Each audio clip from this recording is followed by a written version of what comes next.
In 2004, the Lloydminster Region Health Foundation received an unexpected and extremely generous gift, a $1.4 million donation from the estate of Miss Catherine Kitty Goodfellow.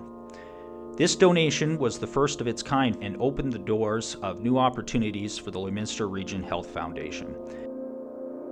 This gift provided funds to upgrade equipment at the hospital, hire additional staff, and set aside finances for urgent and emergency expenses. Kitty immigrated to Canada with her family from Scotland in 1924. She was just 10 years old at the time.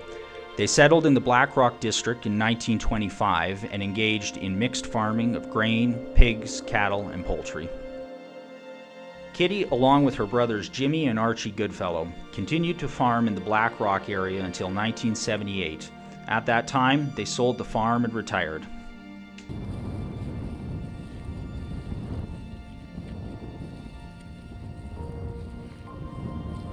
They moved over there.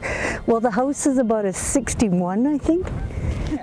Was nothing elaborate, very modest, you know, and they were not pretentious in any way, shape, or form. Everything they did was pretty modest.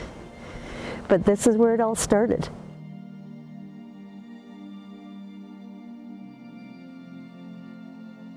Kitty and her brothers, Archie and Jimmy, were very close neighbors of ours. And their parents were good friends of my grandparents. So because we were neighbors, we spent a lot of time back and forth together. Kitty was the most humble, modest person you would know.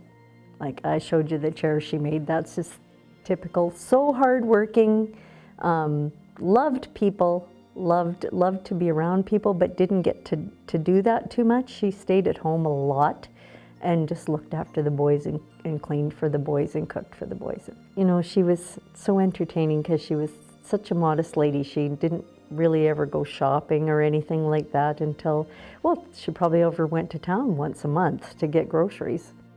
You know, that was it. So it was what it was. She didn't worry about the way things looked or, you know, there was just no pretentious there at all. Although Kitty was blessed with very good health most of her life, she had a brief stay in the Lloydminster Hospital in 1985. That experience, along with the health care her brother Archie received towards the end of his life in Lloydminster, prompted her to bequeath a portion of her estate to the Lloydminster Region Health Foundation. Kitty and her family were kind, humble, generous, hardworking, and resilient. They decided to leave a large portion of their estate to be donated to those that love them and organizations that helped care for them at different times in their life. No, she was always so thankful, especially with Archie being in the hospital for so long. He'd had a stroke. And she would always say, you know, how kind the nurses were to him. And then even when he moved to the Dr. Cook, again, it was the nursing staff. Or she was so impressed with everybody in the health, you know, that looked after him. In 2004, Georgina was the only staff member of the foundation and was fortunate to be a part of some of the first big successes for the organization, including receiving the first legacy donation, planning the first Lloydminster Region Health Foundation Gala, coordinating the purchase of many new pieces of modern equipment for the hospital, and hiring many of the new staff members that would go on to serve at the foundation.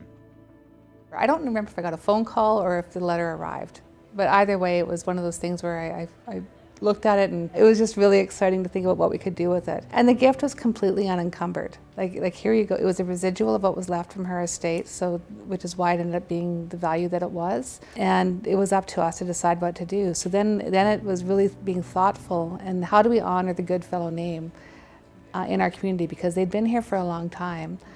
She was the last surviving, so we didn't want to have that go away. And she was really, we did hear about her thankfulness for the care that she received and from different people that had known her in her life and just what a humble person she was. So it seemed really appropriate to set up a scholarship fund that would be there forever. And then the rest of it went to, we were doing some initial projects, and I believe it was a CT scan at the time was the project of the day. And we didn't have, it was the first one in Lloydminster, so we were able to use some of the money from her estate to help put that on the ground and really put some technology in Lloydminster that was needed that would help a lot of people. Nurses are a vital part of healthcare. Nurses are highly trained healthcare professionals with extensive training and often specialization. Kitty recognized this and wanted to support nurses in our community and region. Because of her generosity, an endowment fund was established from her estate and named in her memory, the Goodfellow Nursing Scholarship.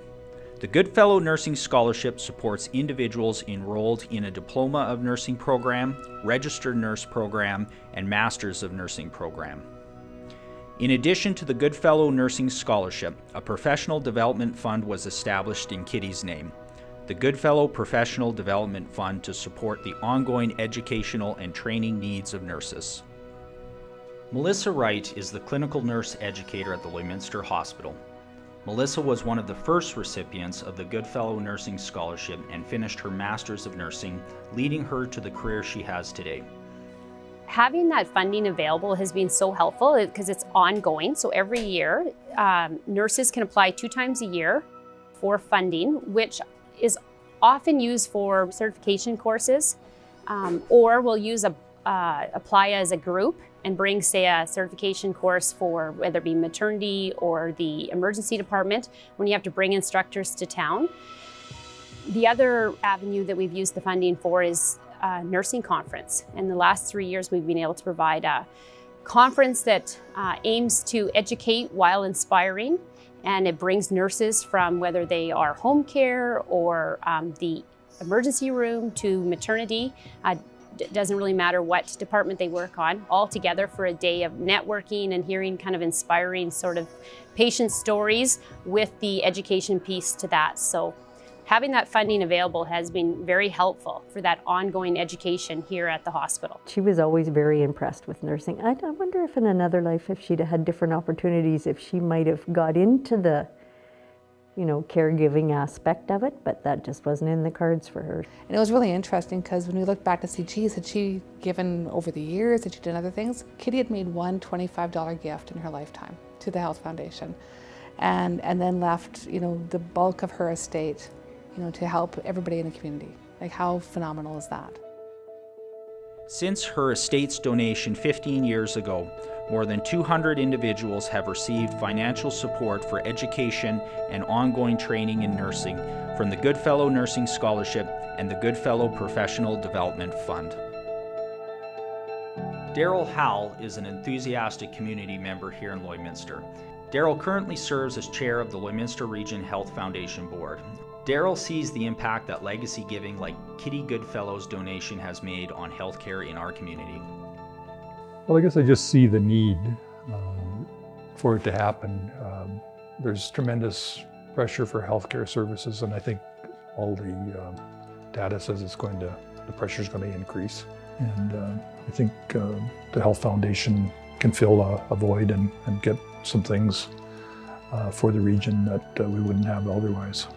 Lots of times people have to travel for specialty services, but I think the more that you can do here, the better. And Lloydminster is a regional center. People come from a lot farther away than just inside Lloydminster for services here. And we have a growing base of, if you want to call specialists, that make life a lot simpler for people that are getting it done and more cost effective as well. I think that initially it was a lot of what we would call grateful patients, so people who are really, really grateful for what care they had received and wanted to help and make it better and different for others. So we saw a lot of people giving to palliative care, to improve cancer treatment in Lloydminster, to the long-term care facilities, sometimes to emergency, those kinds of things. So they would be, often it would be times in memoriam, so someone had passed and their family and friends wanted to remember them, so they would do those kinds of things as well. It's interesting to look at the people that are, or you know, where the money comes from, and some people I think have the perception that it's businesses that are funding the foundation. I guess they are indirectly, but really most of our donor base are individuals in Lloydminster, very generous individuals. So it's extremely important. Kitty's was the first large-scale legacy gift received by the Lloydminster Region Health Foundation, and it has made a huge impact in the Lloydminster and surrounding region. I think from some of the other gifts, certainly, because it is inspiring to hear someone that, like, wait a minute, so they had a farm 26 miles north of Lloydminster, They had a really frugal lifestyle and yet were able to leave this kind of money to the community. Absolutely. You know, it is time to stop and think, well, what kind of legacy do you want to make? And what do you want to do in your lifetime or otherwise to help make a difference? Without generous donors like Kitty Goodfellow and her family, the Lloydminster Region Health Foundation could not enhance healthcare in our region the way that it does today.